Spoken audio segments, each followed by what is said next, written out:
Welcome to Hours of Service Rules for Property Carrying CMV Drivers. Hello drivers, I'm Victor.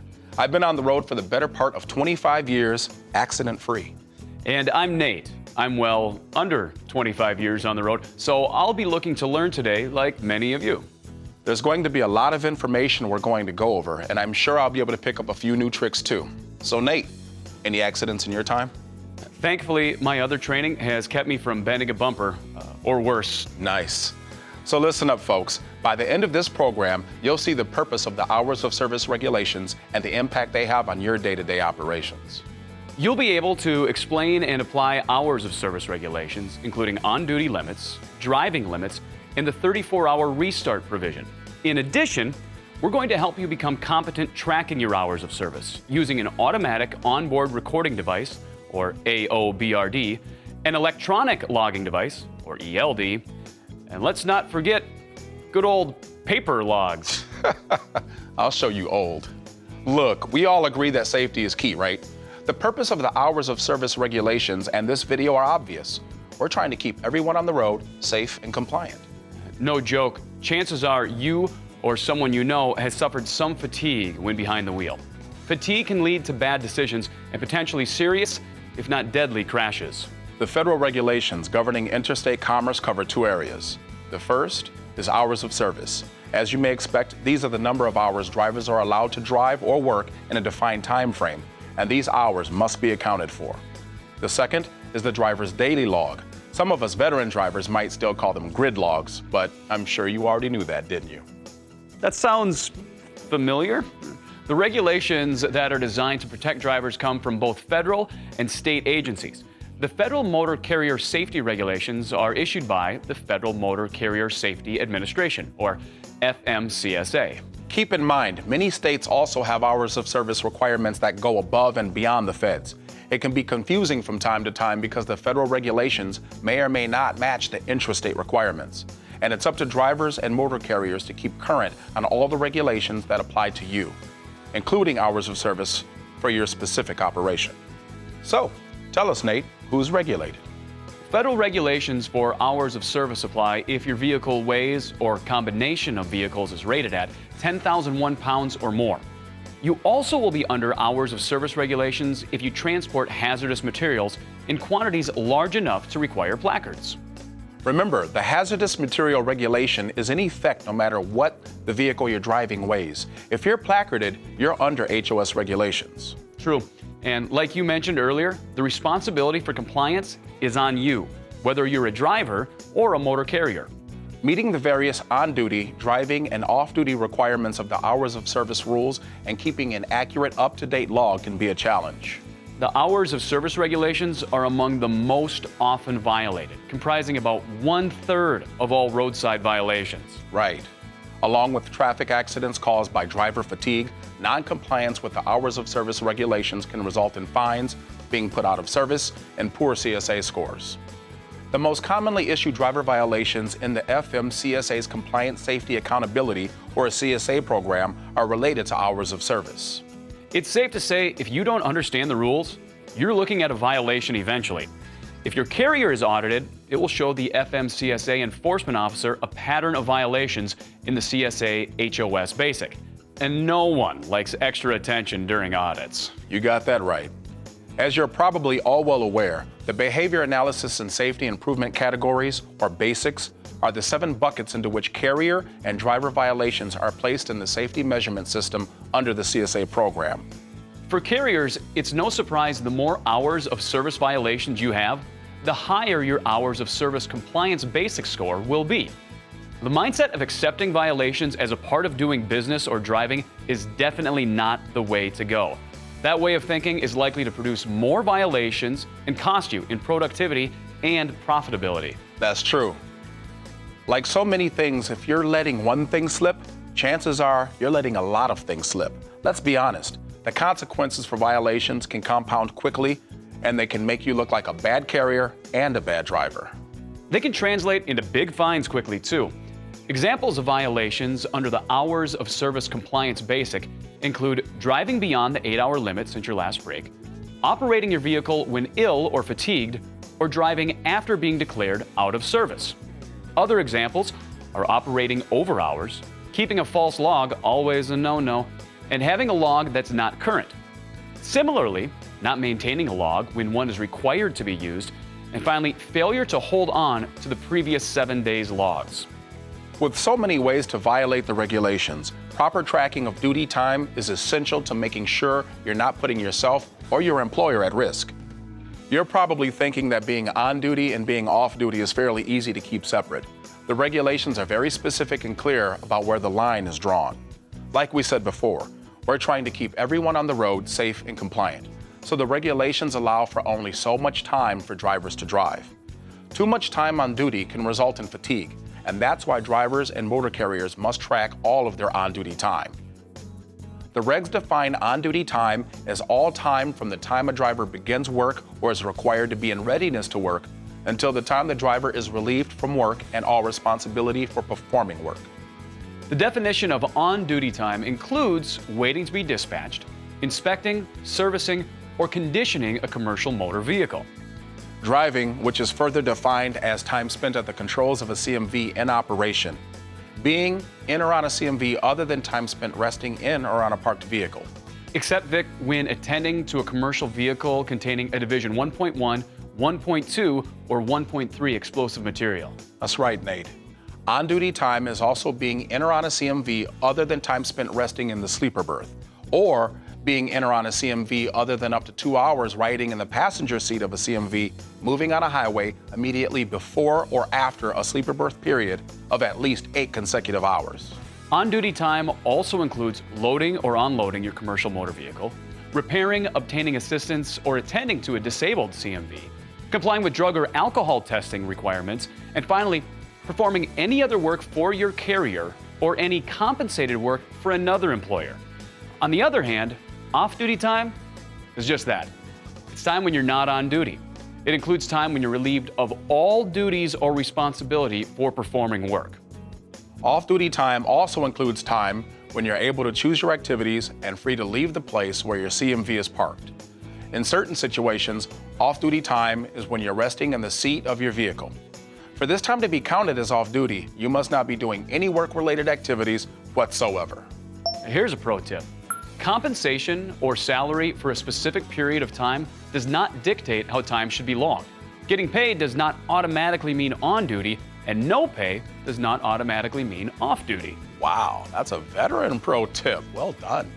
And remember, all compensated time for a non-carrier counts. So that part-time weekend job must be logged as on duty. That's an easy point to forget, but that's not all when it comes to on-duty time, is it? No, we also need to talk about travel time.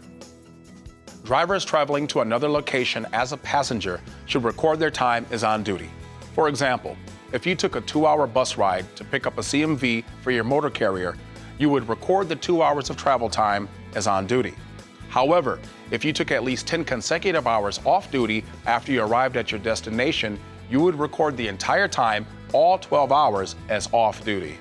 Now that we have a good understanding of who is regulated and what is defined as on-duty and off-duty time, let's move on and talk about the limits. The hours of service regs involve 4 maximum limits: the 14-hour on-duty limit, the 11-hour driving limit, the 60 or 70-hour on-duty limit, and the mandatory break provision or 8-hour driving limit. Let's take a closer look. To start with, you can drive or begin your shift only if you've been off duty for 10 consecutive hours. So let's say your company has you on duty at 6 a.m. That means you have to be off duty since 8 p.m. the night before. Got it?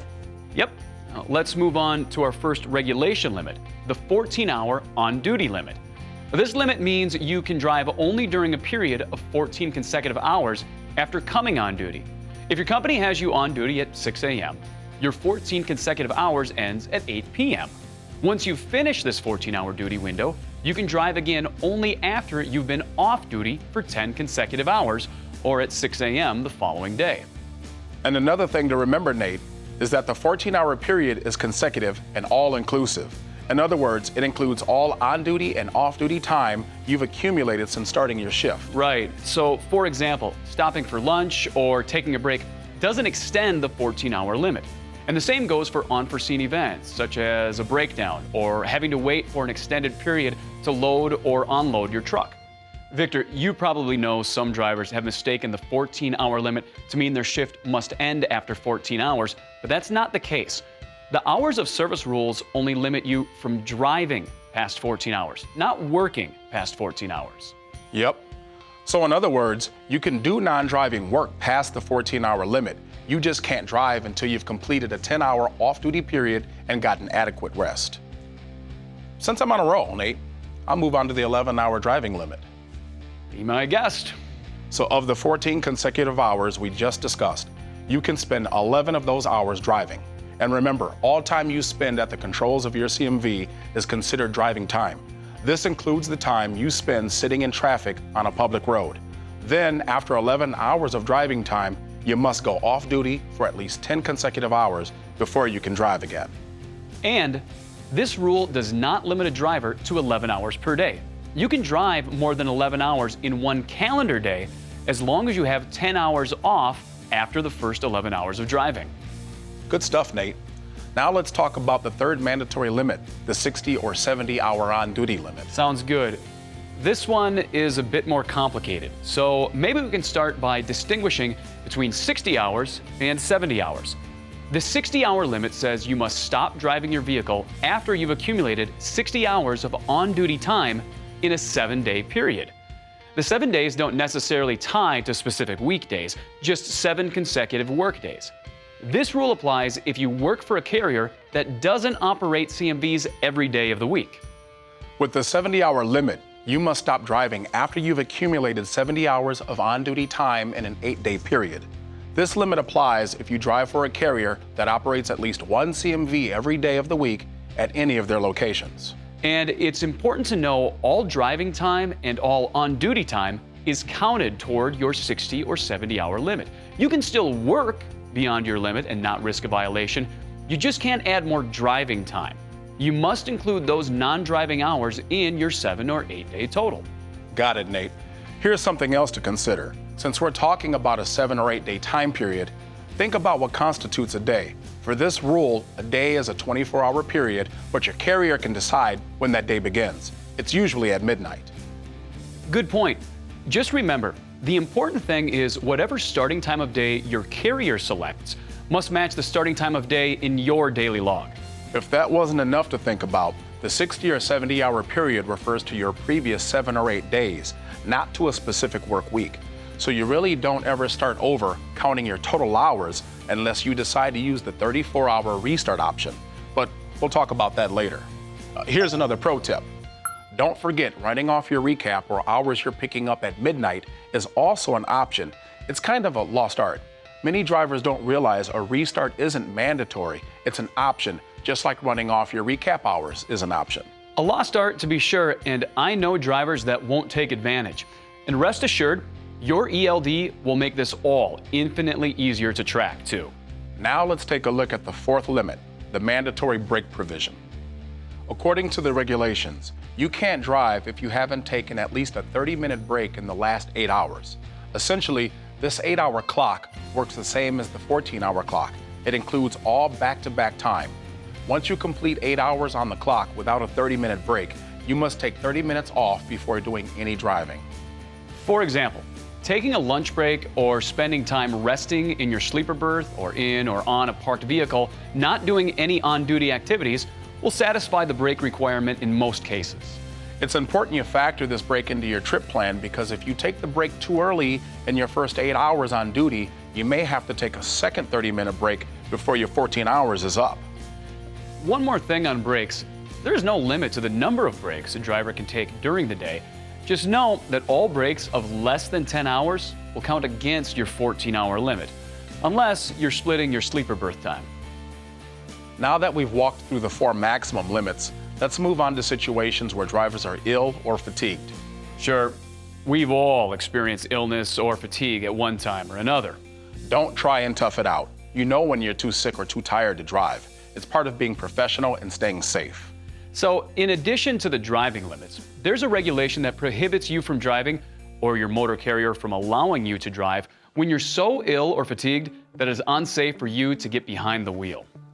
All true, Nate. The bottom line is if you're feeling sick or really tired, tell your carrier and don't drive until you've had time to rest and recover. There are no awards for being the sickest or most tired driver on the road. Although we've gone through the regs on maximum limits and driving when you're ill or fatigued, there's another important provision to discuss. That's right, Victor. There's the 34-hour restart provision. Now, this rule relates back to the 60 or 70-hour limit, which essentially says once you reach your limit, you must take time off before getting back behind the wheel. So if you travel from state to state, you have an option that allows you to reset your accumulated on-duty time. Basically, once you have a break of at least 34 back-to-back hours, the on-duty time you accumulated in the previous 7 or 8 days before your break is reset back to zero. This is the 34-hour restart provision. And you can use this restart option no matter how many hours you've accumulated against your 60 or 70-hour limit. So even if you've gone over your limit doing non-driving work, you can still reset your hours by using the restart option without needing extra time off. What this all boils down to is knowing what the limits are and staying within them. The best way to ensure you do not go over the hours of service limits is with proper trip planning. Oh, and here's a quick pro tip. Legal doesn't always mean safe. Just because you can drive or you are within your legal limits doesn't mean you should, especially if you have extraordinary circumstances like when you're ill or have been through extremely stressful driving due to road conditions. That's a good point. There's no good reason not to stay safe out there. Here's something else you need to take into account when doing your trip planning to ensure you don't go over your hours, and that's parking shortages. Studies on parking shortages show that many drivers are giving themselves up to an hour to find parking. This means they are shutting down earlier to make sure they don't run up against their driving or on-duty limits. That's right, and they're sometimes going 3 or more hours past their limits. And you know what that means. Sure do. It means some serious violations and some pretty hefty penalties. In fact, going 3 or more hours past the driving or on-duty limits can get you fined over $3,600 and your carrier over $14,000 for each violation. And that really hits home for me, as I'm sure it does for you too. Yep, you never want to find yourself in that situation. That's why taking the time to properly plan your trip is so important. And that's a great lead into tracking your hours of service.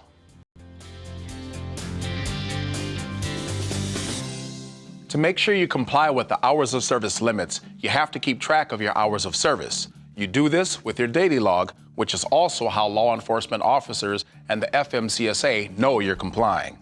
There's a lot of good information to cover, so let's start right in with the ELD mandate.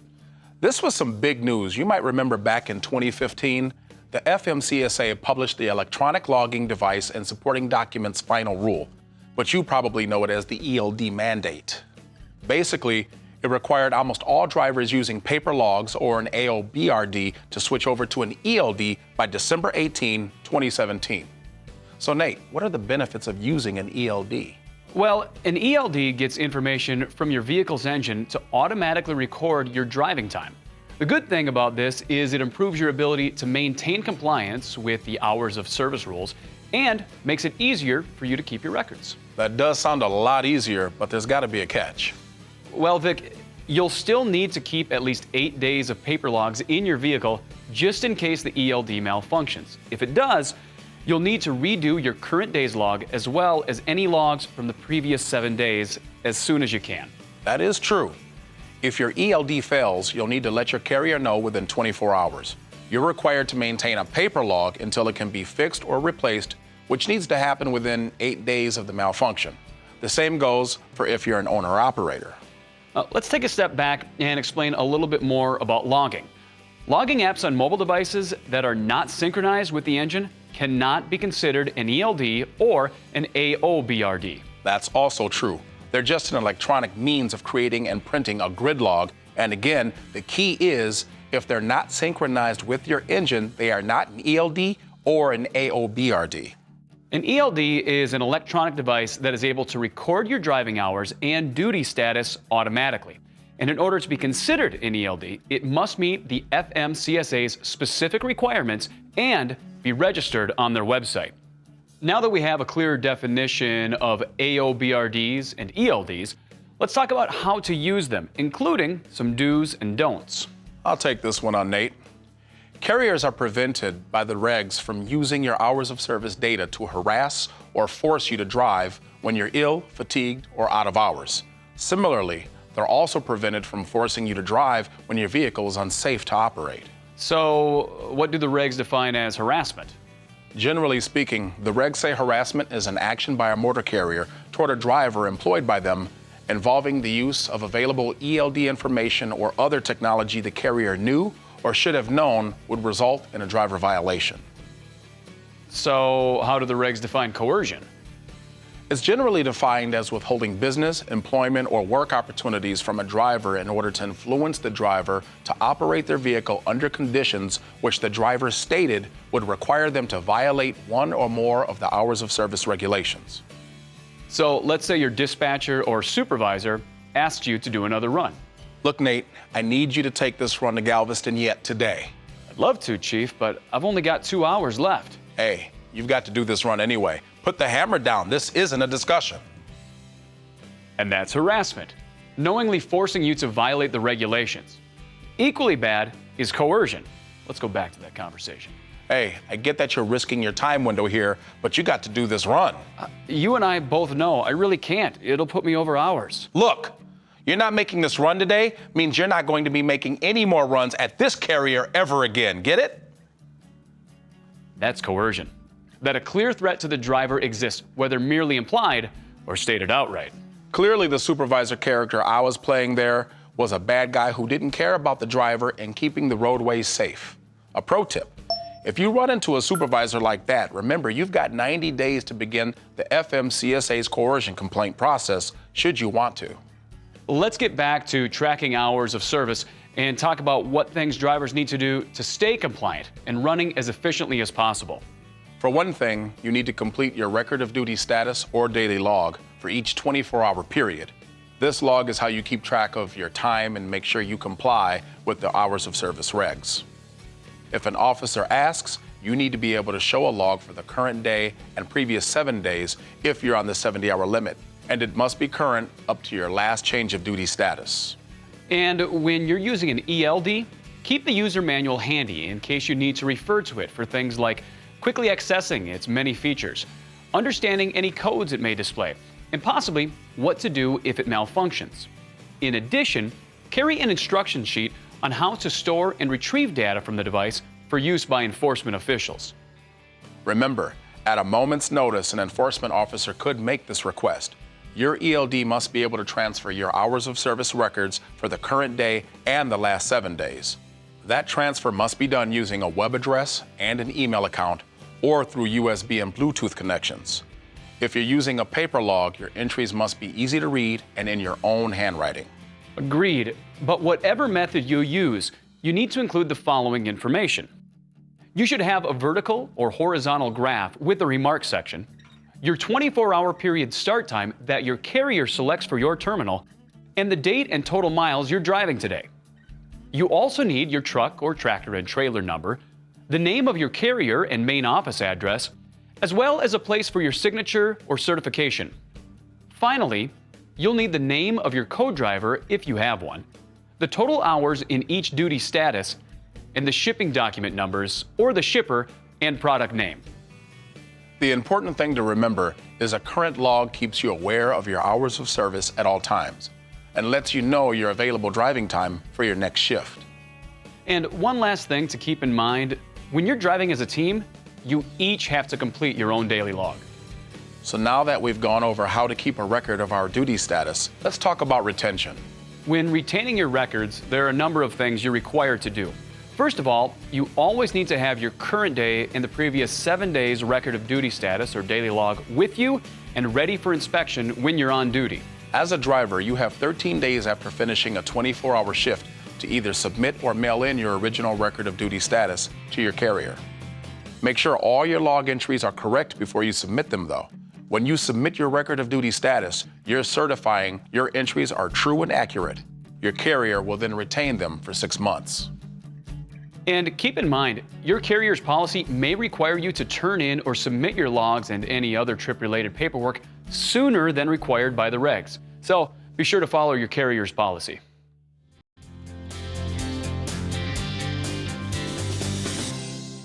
This program has given you a good idea of how the hours of service regulations will impact your day-to-day operations. It goes back to what we said in the beginning. Making sure tired drivers are off the road keeps everyone safe. We can all agree safety and compliance are the keys to staying violation-free. No one wants a citation, fine, or out-of-service order, and we especially don't want any of you involved in crashes or, even worse, someone losing their life. It's just not worth it to take chances. The best thing you can do is to know the hours of service rules and how to work within them. Stay in compliance, and most importantly, stay safe out there.